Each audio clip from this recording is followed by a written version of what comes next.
लक्ष्मी निवास निलयम विलीन विलयम निधाय रदिवीरम आत्मानुशासनमहं वक्षे मोक्षाय भव्यानाम्।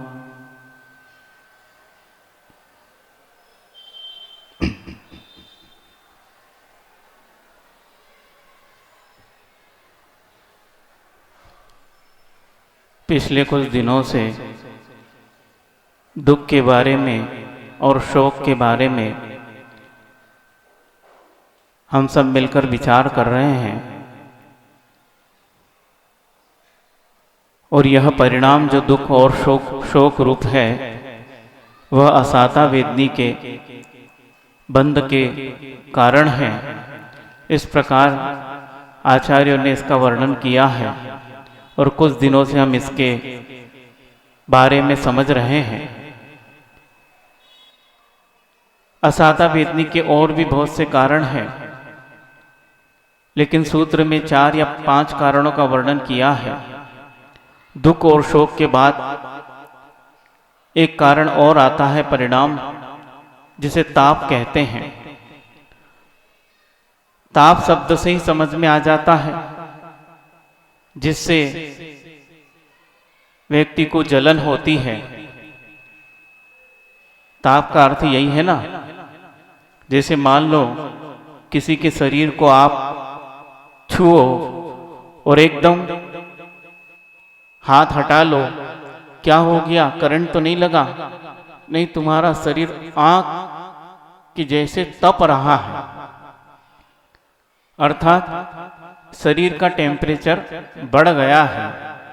जो सामान्य टेम्परेचर 98 डिग्री है ना, इतना ही होता ना, 98.6 स्टैंडर्ड माना जाता है। तो उस ताप से जब आगे बढ़ जाता है तो शरीर में एक्स्ट्रा गर्मी उत्पन्न हो जाती है, इसलिए शरीर जलने लगता है। यद्यपि 98 डिग्री भी ताप है, क्या समझे? 98 डिग्री भी ताप है, मतलब वो भी बुखार है। लेकिन जब उससे आगे बढ़ जाता है तब हमको समझ में आता है और हम कहते हैं इनको बुखार आ गया। और जब वह ताप उतर जाता है तो कहते बुखार उतर गया। बंधु, यदि वस्तु तो बुखार उतर जाएगा तो तुम यहां क्या रह नहीं पाओगे, कहां जाना पड़ेगा? गांव के बाहर जो बना रहता ना मुक्ति धाम, वहां बसेरा करना पड़ेगा, क्योंकि ताप यदि उतर गया तो वो पूरा का पूरा शरीर जो है ठंडा पड़ जाएगा। इसलिए बुखार बने रहना चाहिए, लेकिन बुखार का जब अतिरेक होता है तब व्यक्ति जो है बीमार हो जाता है। तो उसे कहा आचार्य ने कि ये ताप है जो शरीर को जलाता है। पर एक और ताप का वर्णन किया है जो शरीर को नहीं जलाता, जो मन को जलाता है और मन के माध्यम से हमारी आत्मा को, हमारे परिणाम को जलाता है। वो कौन सा है? तो उसको आचार्यों ने भी नाम ताप ही दिया है। उसकी क्या परिभाषा बताई कि वस्तुतः ये जो ताप रूप परिणाम आते हैं, दुख परिणाम अलग है, शोक परिणाम अलग है और ताप परिणाम अलग है। इनमें क्रियाएं भिन्न भिन्न होती है, इसलिए इसके नाम अलग अलग दे दिए।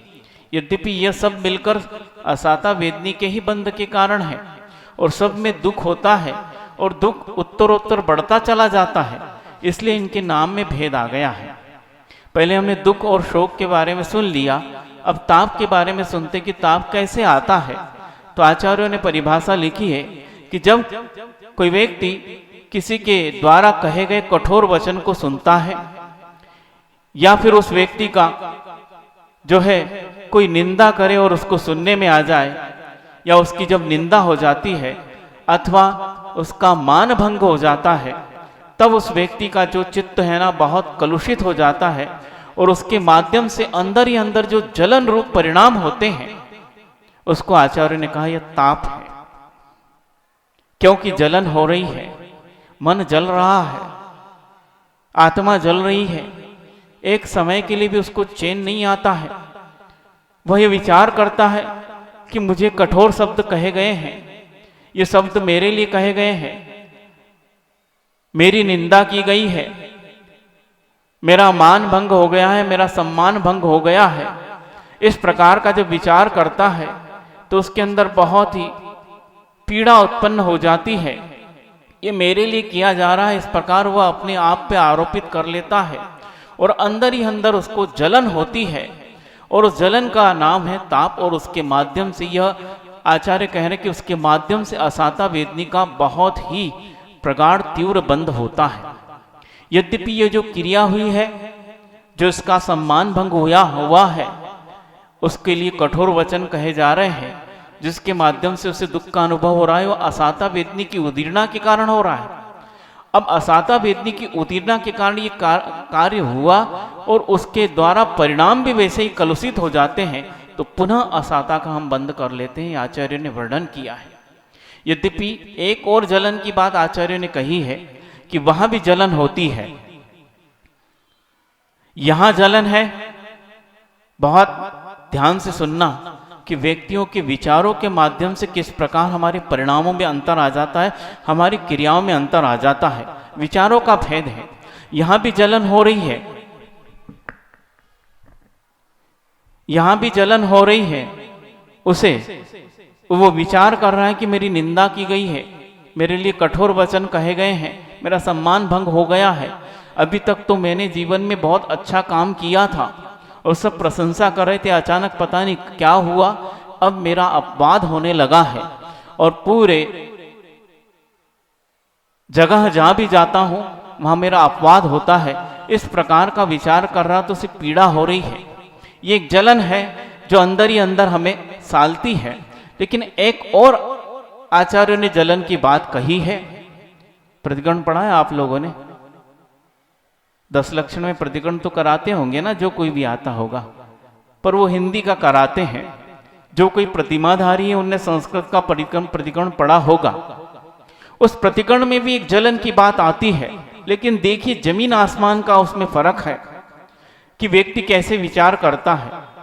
हा दुष्ट कयम, हा दुष्ट चिंतियम, भाष्यम च हा दुष्टम, अंतो अंतो डज्जम्मी पच्छत्ता वेण वेदंतो।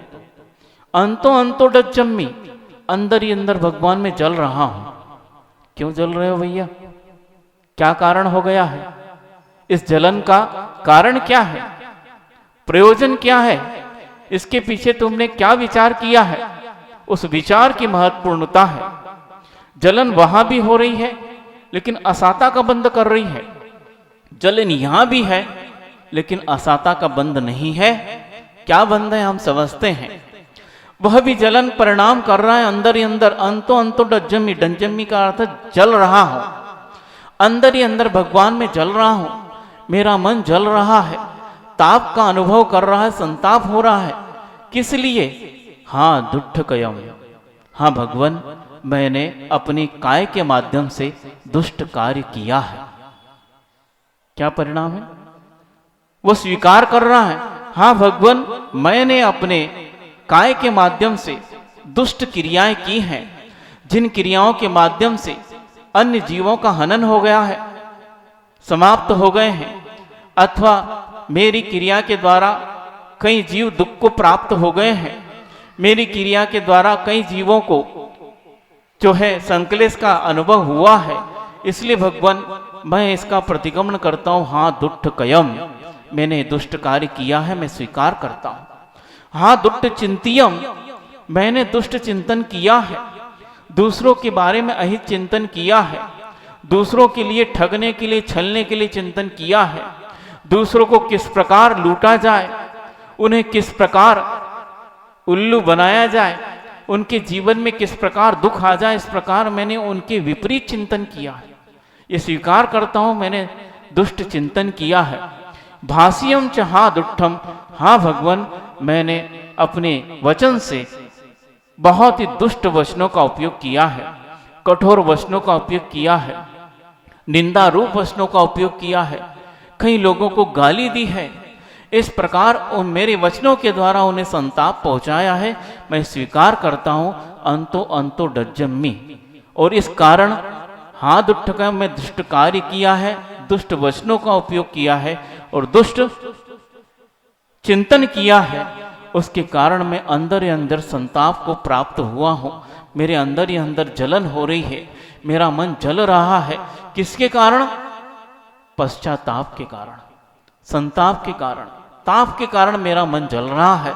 इसलिए भगवान मैं इसका प्रतिकोण कर रहा हूं। वहां भी व्यक्ति का मन जल रहा है, लेकिन वो क्या सोच रहा है? वहां पर जहां असाता वेदनी का बंध हो रहा है, वहां क्या सोच रहा है, और यहां पर क्या सोच रहा है? लेकिन असाता का नहीं, यह साता का बंध हो रहा है। और जो पूर्व में बंधी असाता थी, उसकी असंख्यात गुणी निर्जरा प्रति समय हो रही है।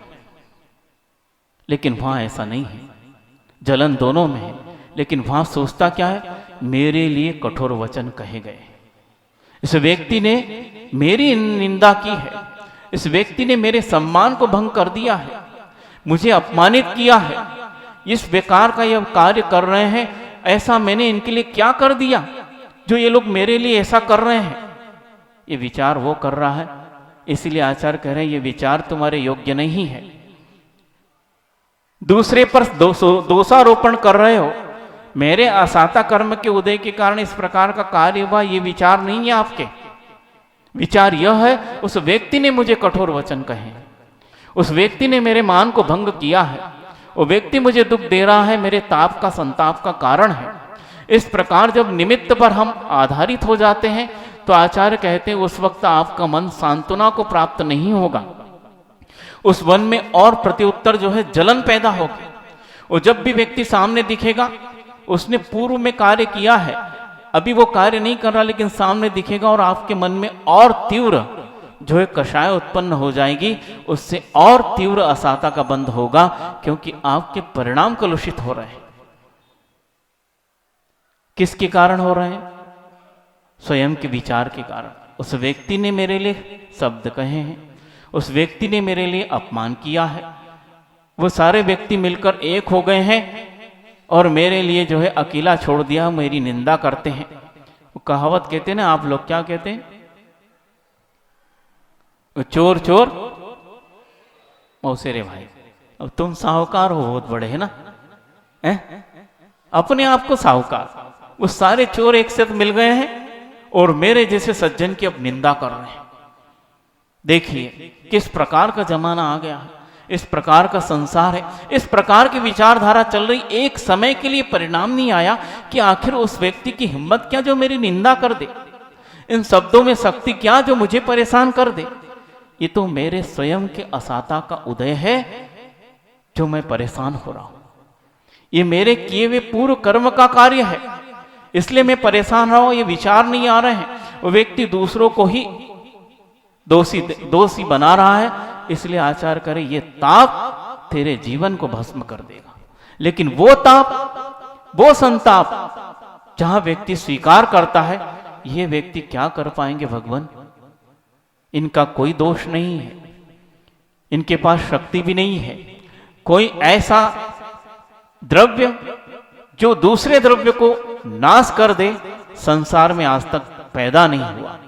हालांकि द्रव्य पैदा नहीं होते हैं, अनादि अनंत है, लेकिन कोई भी द्रव्य दूसरे द्रव्य का कभी नाश नहीं कर सकता। चाहे कोई जीव का नाश करने वाला या पुद्गल, सब पांचों द्रव्य मिल जाए और अकेले जीव को परेशान करने लगे, कोई नहीं, क्योंकि सबकी सत्ता भिन्न भिन्न है, सबकी सत्ता स्वतंत्र है और वह शाश्वत है, उसे कभी नाश नहीं किया जा सकता। लेकिन आप गाली में क्या दे देते हो? देते हो कभी? आप ही बोल दो, नहीं तो बोलते ना, क्या हो जाए इसका? अच्छा, मतलब खुरई वाले बहुत सज्जन है लगता है। कभी गाली नहीं आती? गाली मतलब उस व्यक्ति के बारे में गलत सोचते, इसका सत्या, यही बोलते ना, सत्यानाश मतलब उसकी सत्ता का नाश हो जाए, यही वो गाली। सत्यानाश मतलब सत्ता का नाश हो जाए। कितने मूर्ख हैं हम, गाली दे रहे लेकिन कभी नहीं लगेगी। तुम उसकी माला भी जप लो, उस सामने वाले की सत्ता नाश नहीं हो सकती, क्योंकि उसकी सत्ता को नाश करने के लिए अनंत सिद्ध परमेष्ठी भी आ जाए तो सत्ता का नाश नहीं कर सकती, क्योंकि सभी की सत्ता शाश्वत है, वो कभी मिट नहीं सकती। सभी पदार्थ अपनी सत्ता से विद्यमान है, किसी और के सत्ता से विद्यमान नहीं है। मेरा जो दिव्य द्रव्य है आपकी सत्ता से विद्यमान हो तो हो सकता है, यदि ऐसा हो तो मैं नाश को प्राप्त हो सकता हूं। जब कभी भी आप कोई भी क्रिया करोगे वो मेरे नाश का कारण हो सकती, क्योंकि मैं आपकी सत्ता पर आधारित हूं। यदि ऐसा होता कि मैं आपकी सत्ता के कारण जीवित हूं तो निश्चित रूप से आप मुझे नष्ट कर सकते थे। या पुद्गल द्रव्य हमारे कारण जीवित है तो आप उसको नष्ट कर सकते थे। धर्म द्रव्य, अधर्म द्रव्य, जीव द्रव्य या पुद्गल द्रव्य के कारण स्थित है तो यह मिलकर उसका नाश कर सकते थे। लेकिन हर द्रव्य अपनी स्वयं सत्ता से विद्यमान है, उसको किसी ने बनाया नहीं। जब बनाया नहीं तो उसका नाश भी नहीं हो सकता, उसको कोई मिटा भी नहीं सकता। इसीलिए बंधुओं, अपने जैन धर्म में इस प्रकार का कथन लिखा है, यह सबसे बड़े निर्भयता का कारण है, सारे डरों को समाप्त कर सकता है। लेकिन हम कभी सोचते नहीं इसके बारे में। अनित्य भावना इस पर्याय की अनित्यता बताती है, लेकिन जब आत्मा की ओर हम जाते हैं तो वह सदा शाश्वत नित्य रहने वाला पदार्थ है, उसका कभी नाश नहीं होगा।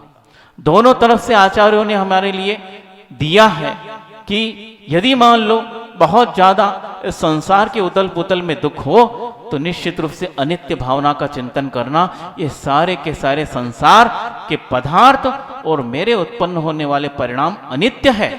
ज्यादा दुख या ज्यादा सुख मनाने की जरूरत नहीं, सब अनित्य है, आकर निकल जाएंगे। लेकिन आचार्य कहते हैं यदि इस अनित्य भावना में भी यदि आपको बहुत निराशा लगे, भय लगने लगे कि सब कुछ मिटने वाला है, तो कहा अब नित्यता की ओर जाइए। ये मिटने वाला जो है वो पर्याय है, लेकिन मेरा जो द्रव्य है, जीव द्रव्य, वो शाश्वत है, वो कभी मिट नहीं सकता। इस प्रकार दोनों प्रकार की भावना बताई, ताकि एक जगह व्यक्ति का जहां वो अहंकार कर रहा है, कषाय कर रहा है, इस शरीर को ही सब कुछ मान रहा है, उस वक्त तो उसको कहा कि अनित्य भावना का चिंतन कीजिए, इन कषायों को समाप्त कीजिए, इस संसार को शाश्वत मत मानिए। इस संसार में जो आकुल व्याकुल परिणाम हो रहे, हर्ष से फूल रहे हो या दुख आने पर निराश हो रहे हो, तो इस प्रकार अनित्य भावना को चिंतन कीजिए, यह सब मिटने वाला है। लेकिन जब भय उत्पन्न हो जाए कि सब कुछ मिटने वाला है, मैं भी मिट जाऊंगा, तब नित्य भावना का चिंतन कीजिए कि यह द्रव्य जो है शाश्वत है, वो कभी नहीं मिटेगा। जिस प्रकार मैं जब कभी भी नए कपड़े पहनकर वो पुराने होते फटने लगते हैं, उसको उतार कर क्या करता हूं, दूसरे पहनते कि ऐसे ही घूमने लगते हो, दूसरे ले आते हो ना, बोलो तो क्यों ले आते हो? फट गया है, इस पे अब मोह नहीं। पहले मोह था, क्यों मोह था? अच्छा था, नया था, महंगा था, इसलिए। लेकिन जैसे फट गया कचड़े में, और कचड़े में नहीं फेंकते, उसको संभाल के रखते हैं। क्यों रखते हैं? साल में एक दिन ऐसा आता है जिस दिन वो कपड़े पहने जाते हैं। कौन सा? अच्छा, सब लोग करते हैं, सही। हम लोग जहां वो भी यही करते थे, अच्छे फटे कपड़े रख रहे, क्योंकि होली के दिन वैसे ही वो फाड़ देंगे, तो अच्छे क्यों पहनो, और नया पुनः धारण कर लेते हैं। उसी प्रकार यह पर्याय है, कपड़े के भांति है, एक आती है, एक जाती है। जब वो जीर्ण हो जाती है तो वो छूट जाती है और नई पर्याय को हम धारण कर लेते हैं, क्योंकि यह द्रव्य शाश्वत है, ये कभी मिटेगा नहीं, ये हर समय पर्याय को बदलता रहेगा। सिद्धत्व को प्राप्त होने के बाद भी कई लोग पूछते हैं कि वहां तो कोई पर्याय नहीं महाराज जी, सिद्ध पर्याय आ गई है। बंधुओं, इसलिए अध्ययन करो, आलाप पद्धति का अध्ययन कर लेना कि यहां जो दिखने वाली आपको व्यंजन पर्याय है, लेकिन वह अर्थ पर्याय के माध्यम से प्रति समय परिणाम हो रहा है।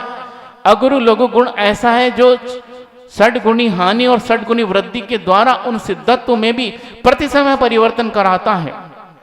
उनको जो ज्ञान उत्पन्न हो रहा है उसमें भी प्रति समय उनका परिवर्तन चलता रहता है। इसलिए वहां भी द्रव्य जो है द्रवणशील है, वो प्रति समय अपने पर्यायों को उत्पन्न करता है और प्रति समय पुरानी पर्याय नाश को प्राप्त होती है।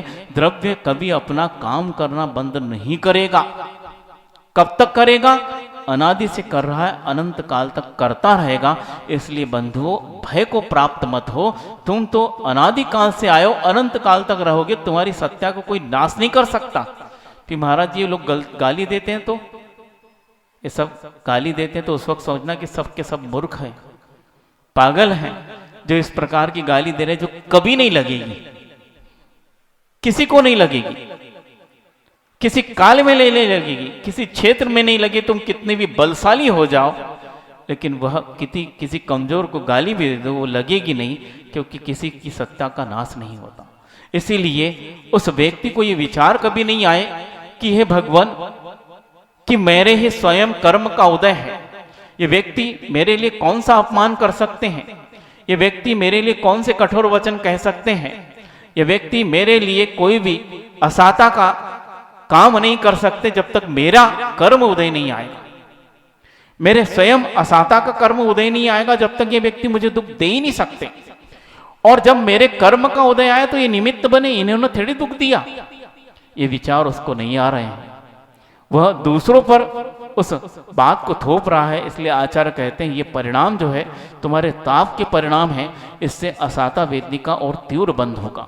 लेकिन एक व्यक्ति वो है जिन्होंने अपने जीवन को उन्नत बनाने का संकल्प किया है, इस संसार के दुखों से ऊपर उठना है, मुझे किसी को आरोपित नहीं करना है, लेकिन जो हमारे अंदर अपराध मैंने किए हैं उसको ही मुझे व्याख्यान करना है। इसलिए वह भगवान के सामने और जोर से पढ़कर भी व्याख्यान कर सकते हैं। एक बार नहीं, दिन में 3 बार व्याख्यान करते हैं, और 3 बार नहीं, अंतर मुहूर्त में वे संयमी लोग अपना ही परिणामों का व्याख्यान करते। हाँ, मैंने दुष्ट कार्य कर लिया, ऐसा नहीं कहते तुमने बहुत दुष्ट कार्य किए हैं, तुमने ऐसे कठोर वचन प्रयोग किया है, तुमने दूसरों का अपमान किया है, ये वचन नहीं बोलते। हाँ भगवान, मैंने ही दुष्ट कार्य किया है, इस सृष्टि में मेरे जैसा पापी नहीं है। जबकि वह पुण्य के मार्ग पर है, निर्जरा और संवर के मार्ग पर चल रहे हैं। अब उनके जीवन में बंध का काम नहीं है। बंध भी यदि होता है तो बहुत ही साथी से उच्च क्वालिटी का पुण्य बंध होता है। 6ठे 7वें गुणस्थान में वह झूल रहे हैं। अब वहां पापों का बंध नहीं है, लेकिन फिर भी वह कोई भी थोड़ा सा भी मन फिसल जाए अथवा न भी फिसले, फिर भी वो कहते रहते हैं ये तो मेरे ही कर्म है भगवान, मैंने ही ऐसा कार्य किया है, दूसरा इसमें किंचित मात्र भी दोषी नहीं है। तुम्हारी हिम्मत किसी की है? हाथ खड़ा करके बता दो, 24 घंटे में क्या 1 सेकंड के लिए भी परिणाम आते हैं? टटोल के देख लेना बंधुओं। ये जिनवाणी हमारे लिए एक दर्पण है। यह हर वाक्य हमारे ऊपर केंद्रित करता है, ये दूसरे को उपदेश के लिए नहीं है। हर बात हमें अपने आत्म केंद्रित होकर बताई जाती है कि तुम्हारे ऐसे परिणाम तो नहीं है, दुनिया क्या कर रही है उसकी तरफ मत देखो। वो गांधी जी के 3 बंदर है ना, कई लोग कहने लगे आज चौथा बंदर भी। एक दिन हम एक जगह आहार करने गए थे, तो उनके यहां 3 तो थे, चौथा भी था। हमने कहा ये कौन आ गया? आप तो नहीं बैठ गए? नहीं महाराज जी, ये भी एक, ये तो बड़ा बंदर है, सबका बाप। बुरा मत देखो, बुरा मत सुनो, बुरा मत कहो, ये 3 अलग अलग है। लेकिन चौथा बंदर ऐसा है कि उसके कारण इन तीनों बंदर का काम हो रहा है। हमने कहा भैया कौन सा है? तो उसके हाथ ऐसे थे।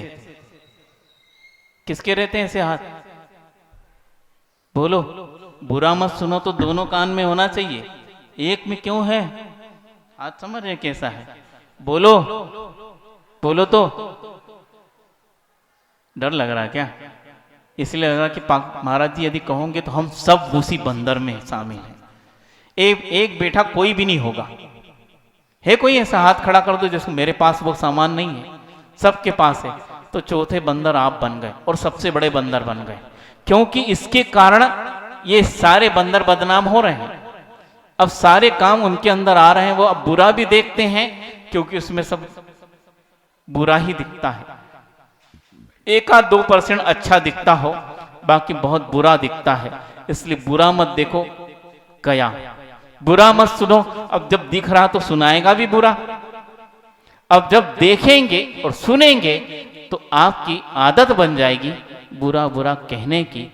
इसलिए वो 3 बंदर बेचारे अब क्या करेंगे, चौथा बंदर बहुत बड़ा आ गया है और सबके पास आ गया और सब महाबंदर बन गए हैं।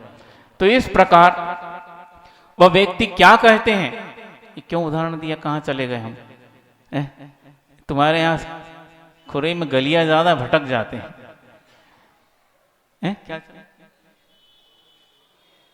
क्या वो तो है, लेकिन पता नहीं क्यों उदाहरण दिया था।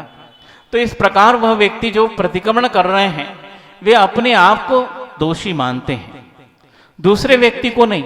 इसलिए ताप वहां भी है, पश्चाताप है, संताप है अपने ही अपराधों के ऊपर, लेकिन फिर भी असाता का बंध नहीं हो रहा है। सोचिए आप, ताप वहां भी है, असाता का बंध कर रहे हैं, ताप यहां भी है लेकिन साता का बंध कर रहे हैं। कार्य एक जैसे लगते हैं लेकिन परिणामों में जमीन आसमान का अंतर है।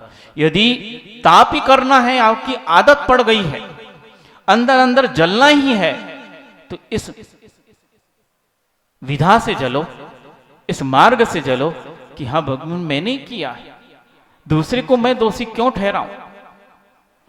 दूसरा व्यक्ति दोषी है ही नहीं, मैंने इस प्रकार किया है, मैंने सोचा है, मैंने ऐसे वचन किए, इसलिए आज वो रिटर्न मुझे मिल रहा है। मैंने पहले किसी को कठोर वचन कहे होंगे तो निश्चित रूप से आज वो व्यक्ति मुझे कह रहा है। यदि पहले मैंने नहीं कहे होते तो आज किसी की हिम्मत नहीं मुझे कह दे। पहले मैंने कहा था इसलिए आज आ रहे हैं। पहले मैंने किसी के सम्मान को ठेस पहुंचाई थी, उसके सम्मान को भंग किया था, इसलिए आज यह व्यक्ति मेरा अपमान कर रहा है। मैंने पूर्व में किसी की निंदा अवश्य की होगी, इसलिए आज मैं निंदा का पात्र बन रहा हूं, आज अपवाद का पात्र बन रहा हूं। भले मैं अच्छे कार्य कर रहा हूं लेकिन मेरे अच्छे कार्यों में भी व्यक्ति गलती ढूंढ रहा है, क्योंकि मैंने भी इसी प्रकार का कार्य पहले किया था। यह श्रद्धा न रखना किया ही है, यदि नहीं किया होता तो आज आता नहीं, पक्का लिख लो। क्योंकि क्या बोलते ना आप, जैसे आज कोई इमारत खड़ी है, थोड़ी खंडर हो गई लेकिन फिर भी खड़ी है, तो आप क्या कहते हैं? ये इमारत बताती है हमारा इतिहास क्या था। क्या था? उस वक्त भ्रष्टाचार नहीं था, इसलिए आज भी इमारत खड़ी है। लेकिन आज की इमारत बनाओ, 4 दिन में ढह जाएगी। कई बार सुनते बने बनाए पुल, थोड़ी सी बरसात होती पुल बह गए, कहां गए पता ही नहीं। ये क्या हुआ? भ्रष्टाचार।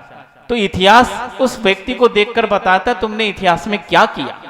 तो उसी प्रकार हमारे ये कार्य बताएंगे कि हमने इतिहास में क्या किया, हमने ही किया है। वो आज कार्य हमारा बता रहा है कि मेरी निंदा, मेरा अपमान, मेरे लिए यदि कोई निंदा कर रहा है, कोई कठोर वचन कह रहा है, तो ये मेरा इतिहास है, जो मैंने किया है वही दोहराया जा रहा है। कोई अलग से काम नहीं आया है, मैंने किया इसलिए दोहराया जा रहा है। यदि मैं नहीं करता तो मेरे जीवन में इस प्रकार का कोई कार्य आ नहीं सकता। इस प्रकार विचार करके वह व्यक्ति ऐसा घटनाक्रम सामने आने के बाद भी संतोष को धारण करते हैं और अपने परिणाम को बिगाड़ते नहीं हैं, और उत्तरोत्तर वह असाता वेदनी की निर्जरा करके साता का बंद कर लेते हैं। और आगामी काल में उनके जीवन में फिर असाता बहुत कम मात्रा में आती है और उनका जीवन बिल्कुल सुखद चलता चला जाता है, क्योंकि उन्होंने आज परिश्रम कर लिया है। पहले जो परिश्रम नहीं किया था, आज बोध को प्राप्त हुए उन्हें परिश्रम किया और इस प्रकार का परिणाम नहीं किया। इसलिए बंधु, आज भी यदि जागने का समय है तो जाग जाओ, समय आज भी है। आज चेत जाओगे तो निश्चित रूप से भविष्य आपका सुंदर बन सकता है। यदि आज नहीं जागे तो पुनः भविष्य की फिर चिंता नहीं करना, भविष्य तो बिगड़ा ही है। कोई पूछते हैं, कई बार जो है ना, हाथ दिखाने चले जाते, कुंडली दिखाने चले जाते, अब वो क्या भविष्य बताएंगे? आपका वर्तमान कैसा है वो देख लो। यदि वर्तमान यदि अच्छा है तो गारंटेड भविष्य भी अच्छा होगा, क्योंकि वर्तमान में जो आप अच्छाई से कर्म बांधोगे, भविष्य में वही तो उदय में आएंगे, दूसरे कैसे आएंगे? यदि आज हमारा अच्छा है तो भविष्य अच्छा बन सकता है। आज यदि अतीत का कर्म उदय आने के बाद भी हमारे परिणाम यदि शांत है तो भविष्य उज्जवल है, पक्का लिख लेना। और यदि मान लो अतीत के जो कर्म उदय आ रहे हैं और आज हम आकुल व्याकुल परिणाम कर लें और तीव्र और कषाय कर लें तो भविष्य भी आपका अंधकारमय है, ये लिख लेना। कोई नहीं सुधार सकता, क्योंकि हम आज नहीं सुधार पाए तो कल क्या सुधार पाएंगे। इसलिए जैन धर्म वर्तमान में जीने के लिए प्रेरित करता है। आज वर्तमान को सुधार लो, तुम अतीत को सुधार नहीं पाओगे और भविष्य देखा नहीं, क्योंकि अतीत का लिखा तो आएगा, उसको मिटा नहीं पाओगे। मिटा कैसे सकते हैं? तो जो अतीत का आ रहा है उसको आके जाने दो, पकड़ो मत, अपने परिणाम को वर्तमान में शांत रखो, तो भविष्य में नई इबारत नहीं लिखी जाएगी। तो इस प्रकार यह परिणाम है कि जल वो भी रहा है, जल ये भी रहा है, दोनों के परिणाम में जमीन आसमान का अंतर है। यदि ताप करना भी बंद हो तो अपने अपराधों पर संताप करो, पश्चाताप करो, उससे यदि जलन होती है तो निश्चित रूप से सुखद है। लेकिन हम दूसरे के लिए या किए गए कार्यों से यदि जलेंगे तो निश्चित रूप से पुनः असाता का बंध करेंगे। उसी प्रकार एक परिणाम और आते हैं, आक्रंदन। यह भी असाता वेदनी के परिणाम है। आक्रंदन किसको कहते हैं? तो आचार्यों ने कहा है, परिताप के माध्यम से जो पिछले ताप कहा है उसमें व्यक्ति अंदर अंदर जल रहा है, लेकिन उसके बाद की जो क्रिया होती क्या होती है? जो परिताप के कारण जलते जलते आंखों से उसके आंसू टपकने लग जाए, और केवल टपके नहीं, और क्या हो, और तेजी से, बहुत तेजी से रोने लगे, और छाती पीट पीट कर रोने लगे, और यदि ज्यादा नहीं हो तो माथा दीवार से टकरा टकरा कर, फोड़ फोड़ कर जो रोता है, आचार्य ने कहा उसका नाम आक्रंदन है। क्रंदन अर्थात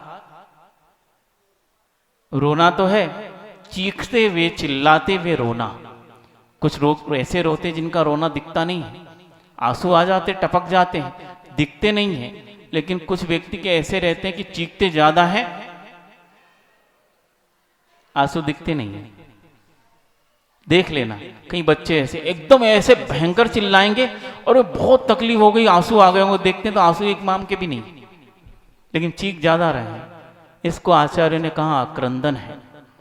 यह आक्रंदन परिणाम है जो आपके दुख आप सहन नहीं कर पाए और वह बाहर झलक आए आंसू के माध्यम से, उससे भी तीव्र असाता वेदनी का बंध होता है। बंधुओं, ये परिणाम हमारे दुख को हल्का नहीं करते। कई लोग कहते हैं रोने से दुख हल्का हो जाता है। वो दुख रोने से हल्का नहीं हुआ। तो कैसे हुआ? आपको वह दुख हुआ और आप रोने लगे, रोने में आपका जो समय निकला उससे जो असाता वेदनी की उदीर्णा हुई, वो असाता वेदनी की उदीर्णा का काल समाप्त हो गया और बाद में जो है साता का उदय आ गया, तो आपको हल्कापन लगा। ये हमारी जो है अज्ञानता है कि रोने से हल्कापन आया। क्या समझे? रोने से हल्कापन नहीं आया, जो असाता की उदीर्णा हुई थी उससे रोने के कारण वो काल खिंच गया, और खींचने के बाद जो उसका असाता की उदीर्णा का जो काल निश्चित था वो समाप्त हो गया। तो असाता के बाद अब क्या आएगा? साता आएगा। या साता नहीं भी आया, लेकिन जो तीव्र अनुभाग के साथ आई थी उसका अनुभाग डाउन हो गया। जैसे मान लो 105 डिग्री बुखार था, आपने दवाई का उपयोग किया या नहीं भी किया, लेकिन वह समय रहते 105 एक घंटे रहा और उसके बाद 103 डिग्री हो गया। आपको लगा हल्कापन आ गया, बुखार उतर गया क्या? नहीं उतरा ना, डिग्री कम हुई है। समय अपेक्षित था, उतने समय के बाद डिग्री कम हो गई, आपको रिलीफ लगी, तो आपको ऐसा लगा कि इसके कारण हुआ, लेकिन रोने से नहीं होता। कई लोग आके कहते हैं महाराज जी रोने से दुख हल्का हो जाता है। तुम कह लो, हमारे आचार्य तो कह रहे हो जितना रोगे उतना दुख और बढ़ेगा, असाता का और बंध होगा, और वो कालांतर में और आपको परेशान करेगा, कमी नहीं करेगा। तो करना क्या चाहिए? जो बता रहे वही करना चाहिए कि जितना भी आए सहन करो, उस दुख को सहन करो, उसको झेलो, पर उसको प्रदर्शित मत करो किसी भी परिणामों के माध्यम से। जितना आप प्रदर्शित करोगे उतना और बंद होगा। सब व्यक्ति दुखी हैं, संसार में कोई सुखी नहीं है। किसी की ज्यादा है, किसी की कम है, ये मान सकते हैं, लेकिन दुखी सब है। लेकिन उसको सहने से ही वह कट सकता है, समाप्त हो सकता है। जितना उस दुख से दुखी होगे और परिणाम जितने बिगाड़ोगे उतना और असाता का बंध होगा और निश्चित रूप से और आपको परेशान करेगा। रास्ता यही है। इसीलिए आचार्य कह रहे हैं कि इस प्रकार का क्या दीवार से सर मारने से दुख कम हो गया? छाती कूटने से कम हो गया? एक आध हड्डी पसली टूट गई ना, फिर बिस्तर पकड़ लोगे। करते कि नहीं ऐसा? घर सर पे उठा लेते, जो चीज होती वही फेंक के मारते। करते हो कि नहीं? सब करते हैं। कई लोग तो ऐसे करते हैं, गुस्सा आ जाता है, मान लो मैच देख रहे हैं और हार रही टीम, गुस्सा आ जाता है, दी 50,000 का अत्यानाश, अब लेके आओ। अब लेने में पसीना आ जाएगा, दुख किसको होगा? थोड़ी किसने और दुख किसको हो रहा है? 50,000 कमाने के ठिकाने नहीं है तो अब क्या होगा? अब टीवी फूट गई है, ला भी नहीं पा रहे, अब गृह मंत्री की ओर सुनो और रोज सुनो और प्रति समय सुनो, वो दुख कौन झेलेगा? इसलिए बंदूक कंट्रोल करो। ये कार्य से हमको ही हानि है, किसी और को हानि नहीं है। इसलिए जो भी दुख आए, कसाय आए, उसको झेलना पड़ेगा, सहना पड़ेगा। उसको जितना प्रदर्शित करोगे उतने और घाटे में जाओगे। तो आक्रंदन करने से कुछ नहीं होगा, आपका रोना कोई नहीं सुनेगा, और सुन भी लेगा तो वो कम नहीं कर सकता है। आपको ही अपने परिणामों को शांत करना है। ये मेरे तीव्र कर्म का उदय है जो आज आ रहा है, थोड़ी देर शांति रखो, अंतर्मुहूर्त में ये परिवर्तित हो जाएगा। ये धैर्य रखो, विश्वास रखो, जिनवाणी कहती है अंतर्मुहूर्त से कोई भी ज्यादा उदीर्णा को प्राप्त नहीं होती, उसके बाद शांति आती है। नरकों में भी अंतर्मुहूर्त तीव्र उदीर्णा होती, फिर शांति आती है, लेकिन वहां पर वासना काल सतत बना रहता है, इसलिए वहां व्यक्ति को दुख ही दुख होता है, एहसास में आता है। लेकिन आप तो मनुष्य हो, थोड़ा सा धैर्य रखो, निश्चित रूप से आपकी डिग्री कम होगी। 1 नहीं, 2 दिन नहीं, 8 दिन तक लगातार रहेगा।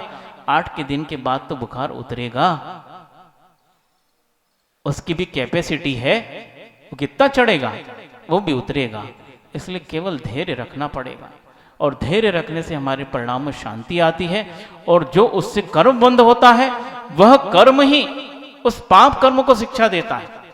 जो आपके अंदर वह साता वेदनी बंदी है, वही असाता को सबक सिखाएगी। तुमको विकल्प करने की जरूरत नहीं। हाँ, बस तुम तो परिणाम अच्छे करो, और अच्छी साता का बंद हुआ, वही साता से असाता से लड़ लेगी। उन दोनों को लड़ने दो, अपन मजे में रहो, और होगा यही। इसलिए थोड़ा धैर्य रखो बंधुओं। आक्रंदन परिणाम, उसके बाद एक और परिणाम कहे, उसको करके आज सूत्र पूरा हो जाएगा। परिदेवन। परिदेवन क्या है? और ये पक्का है, हर व्यक्ति करता है। क्या करता है? परिदेवन का अर्थ क्या होता है? परिदेवन का अर्थ होता है कि गाते गाते रोना। गाते गाते कैसे रोते हैं महाराज जी? रोते हैं, सब रोते हैं। कोई व्यक्ति जो है, हमारा जो उससे साथ संबंध था, घर में रहता था, जो भी है, अब उसका मरण हो गया।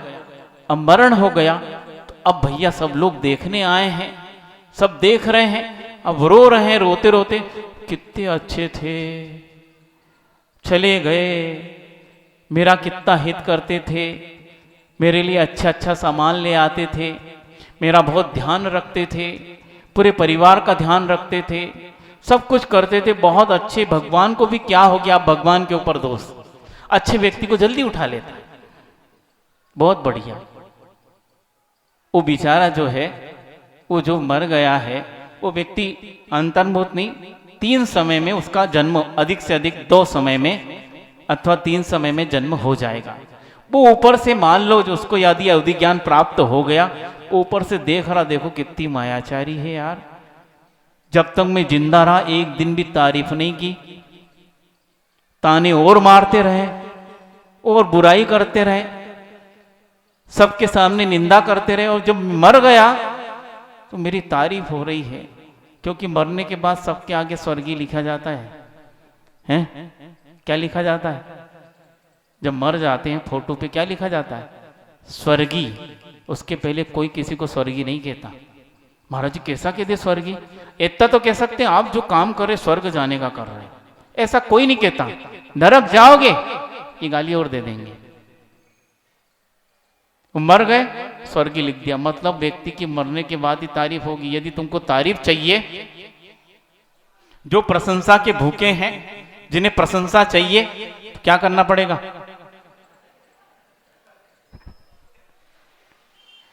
बोलो क्या करोगे? उसके पहले नहीं मिलेगी, कितना भी कर लो, वो घर वालों से तो मिलेगी नहीं, वो मरने की बात करेंगे। इसको आचार्य कहते हैं ये परिदेवन है। व्यक्ति इस प्रकार का सबको दिखाकर गा गा के रो रहा है, ऐसे थे वैसे थे, और बहुत सारे उपमाएं लगा रहा है। इससे भी आचार्य कहते हैं असाता का बंध होगा, क्योंकि आपके परिणाम कलुषित है, अंदर कुछ बाहर कुछ और है। चित्त आपका कलुषित है, इसके माध्यम से असाता का बंध होगा। और यह असाता, और ऐसे रोते हैं कि सामने वाला भी जो वज्र हृदय वो पिघल जाए, वो सोचने लगे कि वस्तु तो देखो कितना आपस में इनका प्रेम था, और हमारी गृहस्थी देखो प्रेम बिल्कुल नहीं है, जबकि उल्टा होगा। लेकिन वो दिखा इस प्रकार रहा कि देखो इनको कितना विकल्प हो रहा उनके जाने से। ये केवल कहने की बात है, और यदि होगा तो बहुत से बहुत 13 दिन, 14वें दिन कोई विकल्प नहीं करता। हाँ, और कई लोग ये कहने लगे आजकल तो तीसरी में ही निपटा देते, सुनने में आया है। भैया हमको क्योंकि इतनी जल्दी आ गए थे, ये सब पता नहीं क्या चलता है संसार में, रीति रिवाज। तीसरा क्या होता है? खारी उठती है तो उसी दिन सुना सब निपटा देते हैं। क्यों? अब 10 दिन और कौन खींचेगा? तुम आओगे हमको रोना पड़ेगा। और आचार्य भगवान ने कहा है, आचार्य ने कहा है रोने से असाता का बंध होता है, हम काय को असाता का बंध करें। बहुत बढ़िया, ये उपदेश कितनी जल्दी काम आ गया, दूसरी जगह नहीं आएगा। ये सब जो कार्य हमारे मायाचारी के हैं बंधु, इसीलिए इससे असाता का बंध होता है। ये दुख है, शोक है, ताप है, आक्रंदन है, परिदेवन है, और एक और वध अर्थात किसी प्राणी के जीवन में हम उसके प्राणों का संहार करते हैं, अथवा उसके प्राणों को हम कष्ट पहुंचाते हैं। 4 प्रकार के प्राण कहे गए हैं, बल है, इंद्रिय है, आयु और श्वासोच्छ्वास। उसमें इंद्रिय को और हम विस्तार कर लें और बल को विस्तार कर लें तो टोटल करें तो 10 प्रकार के प्राण होते हैं, अथवा मुख्य रूप से 4 प्रकार के प्राण होते हैं। इन प्राणों को भी यदि किसी के ठेस पहुंचाया तो उससे भी हमें असाता का बंध होता है। किसी भी प्रकार, मान लो वचन से हो जाए या उसको हम आंखें ही दिखा दें, उससे भी उसके प्राणों को धक्का लग सकता है, बिल्कुल डर सकता है वो व्यक्ति, उससे भी असाता का बंध होता है बंधुओं, पक्का लिख लो। इसलिए अपने जीवन को बहुत संयमित कीजिए। कहां कहां से असाता के बंध के परिणाम हो सकते हैं, किस क्रिया से हो सकते हैं, किस चिंतन के माध्यम से हो सकते हैं, ये मन वचन काय के माध्यम से आश्रयों के द्वार खुले रहते हैं, इनको संयमित करना चाहिए। यदि मान लो सुख चाहते हो तो असाता के बंध किस लिए होते हैं, ये 5 या 6 प्रकार के परिणाम कहे हैं। वैसे असंख्यात लोग परिणाम होते हैं, लेकिन इन 6 में ही गर्भित हो जाते हैं, क्योंकि इन 6 प्रकार की व्यक्ति की क्रियाएं होती हैं, उसके माध्यम से ये परिणाम बता दिए हैं। इससे असाता का बंध होता है। और मान लो यदि साता का बंध करना है तो आचार्य करें इसके विपरीत कार्य कीजिए। वो कैसे होते हैं तो अगले एपिसोड में बताएंगे साता का बंध कैसे होता। अहिंसा परमो धर्म की जय, बोधि समाधि परिणाम शुद्धि, स्वात्मोपलब्धि, शिव सौख्य सिद्धि, चिंतामणिम चिंतित वस्तु दाने तम वंद मानस ममास्तुति। द्वादशांग जिनवाणी माता की जय। परम पूज्य आचार्य गुरु श्री विद्यासागर जी महामुनिराज की जय। परम पूज्य निर्यापक समन से समय सागर जी महामुनिराज की।